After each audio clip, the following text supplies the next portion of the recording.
দেখলে মদন দাস, আজ ওই মেয়েটার সব তেজ কেমন করে বের করে দিলাম। শালা খুব গরম দেখাচ্ছিল, যখন বললাম স্কুটি বাজেয়াপ্ত করে থানায় পচাবো তখন কেমন পায়ে লুটিয়ে পড়ল। এই ভয়টাই তো আমি ভালোবাসি। মদন দাস বলল, ঠিক বলেছেন বস, কিন্তু মেয়েটাকে দেখে শিক্ষিত মনে হচ্ছিল, কোথাও অভিযোগ করে দেবে না তো? শঙ্কর সেন জোরে হেসে বলল, অভিযোগ? আরে পাগল নাকি? এই শহরের আইন আমার পকেটে থাকে। যে আমার বিরুদ্ধে কথা বলে আমি তার গাড়িতে গাঁজা বা ড্রাগস রেখে দিই, অথবা চুরির মিথ্যে মামলায় ফাঁসিয়ে দিই। বেচারা আদালত আর কচকরির চক্কর কাটতে কাটতে জীবন শেষ করে ফেলে। উর্দি আমার, লাঠি আমার, কার কি করার আছে? সোনিয়া সেনের মুখে তখন প্রচণ্ড রাগের ছাপ। একজন পুলিশ অফিসার হয়ে সাধারণ মানুষকে ফাঁসানোর কথা বলছে সে। শঙ্কর সেন আবার বলল, শোন, আজ রাতের প্রস্তুতি নে। শহরের ওই যে নতুন ব্যবসায়ী আছে না, হরিনাথ বাবু, ওকে ভয় দেখিয়ে রেখেছি। আজ রাতে ওর গুদাম থেকে তোলাবাজির 5 লাখ টাকা আসার কথা আছে। যদিও না দেয়, তবে কাল ওর দোকানে রেড মারব আর ওকেই ভেতরে ঢুটিয়ে দেব। উর্দির দাপটি তো আমার বিজনেস। অনন্যার রেকর্ডিং বন্ধ করল। তার চোখে জল নয়, ছিল আগুন। ম্যাডাম, শুনেছেন তো? এটা শুধু আমার অপমানের বদলা নয়, এটা সেই সব নিরপরাধ মানুষের বদলা যাদের ও ভয় দেখিয়ে লুটেছে। ডিএম সোনিয়া সেন উঠে দাঁড়ালেন। অনেক হয়েছে। এই উর্দি পরে ও ডাকাতি করছে।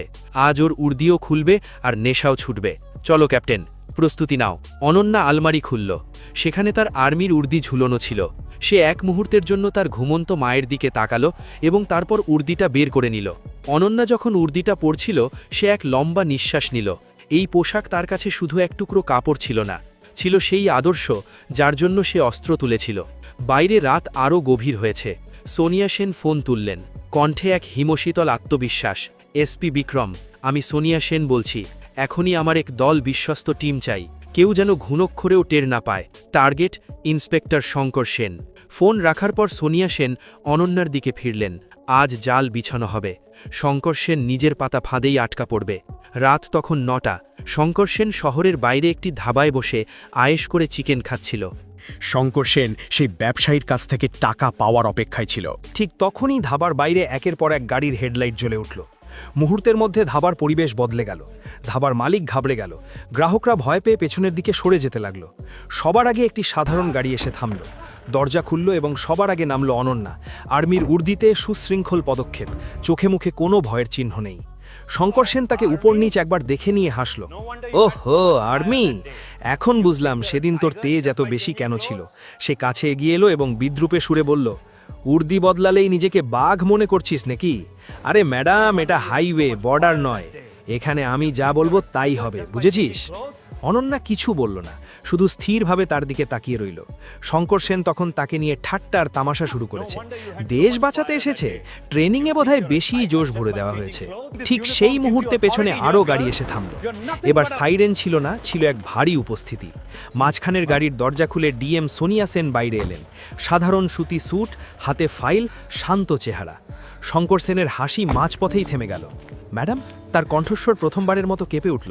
ধাবায় এমন নিস্তব্ধতা নেমে এলো যে বাতাসের শব্দও পরিষ্কার শোনা যাচ্ছিল। শঙ্কর সেনের হাত থেকে চিকেনের টুকরোটা প্লেটে পড়ে গেল।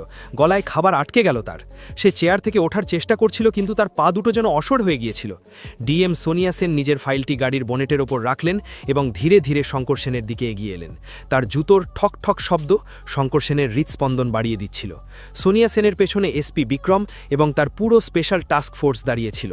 যে সিপাহী আর হবলদার মদন দাসরা এতক্ষণ শঙ্কর সেনের সাথে বসে হাসাহাসি করছিল, তারা কারেন্ট খাওয়ার মতো ছিটকে দাঁড়িয়ে পড়ল। তারা শঙ্কর সেনকে একা ফেলে ধীরে ধীরে পেছন দিকে সরে যেতে লাগল। সোনিয়া সেন তার শীতল আর কঠোর গলায় জিজ্ঞেস করলেন, কি হলো ইন্সপেক্টর? এখনই তো খুব হাসছিলেন, হাসি থেমে গেল কেন? আর কি বলছিলেন যেন আপনি? এখানে আমি যা বলবো তাই হয়? শঙ্কর সেন ঘামে ভিজে একাকার হয়ে গেল।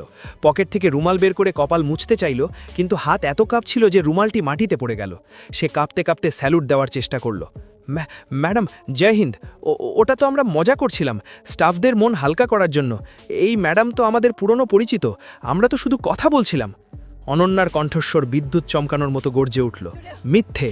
অনন্যা এক ধাপ এগিয়ে এসে বলল, পরিচয় নয়, তুমি অপরাধ করেছো শঙ্কর সেন, আর আজ তোমার এই মজাই তোমার গলার ফাঁস হবে। সেদিন তুমি একজন মেয়ের অসহায়ত্ব দেখেছিলে, আজ একজন সৈনিকের শক্তি দেখবে। শঙ্কর সেন এদিক ওদিক তাকালো। পালানোর কোনো পথ ছিল না, তবুও সে তার শেষ রাজনৈতিক ক্ষমতা দেখানোর চেষ্টা করল। ভাবল হয়তো কোনো নেতার নাম নিলে বেঁচে যাবে। দেখুন ম্যাডাম ডিএম, আমি একজন সিনিয়র ইন্সপেক্টর। আপনি